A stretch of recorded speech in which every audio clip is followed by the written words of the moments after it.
I'm here because I wanted to meet a national treasure. I've been hearing about Dr. Madhubuti since I was a child, and so I never had a chance to meet him, and so I wanted to take advantage of the opportunity to hear from him firsthand. And I think it's really nice to see a person who has been in the struggle for so long and yet still has such clarity of purpose and focus in terms of the things that need to be communicated to everyone. And we were all writing from, or painting from, or creating from, or playing from, musicians are acting from this perspective of our own selves as we understood it at that time. And so it's not about trying to speak to white people or even join white people.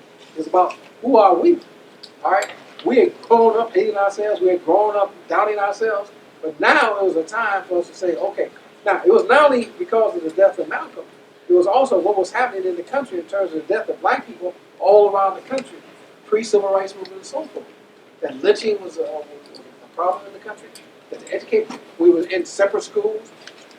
So people would call that Jim Crow. I call it Jim and Jane Crow, all right? Because you can't separate the women from the men. The women had the babies, right? You see what I'm saying? So you got this Jim Crow. Where's all Jim and Jane Crow? The women agree.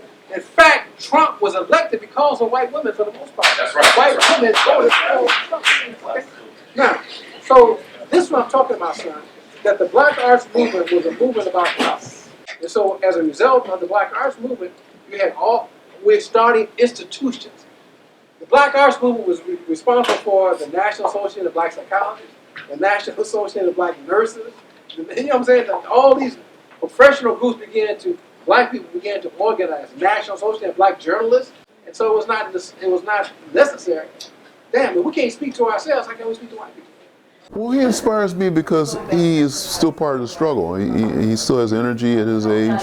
He still has clarity of thought.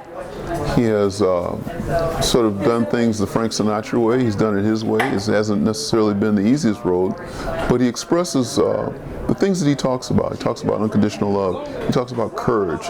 He talks about education and curiosity and learning. And these are all things that he embodies.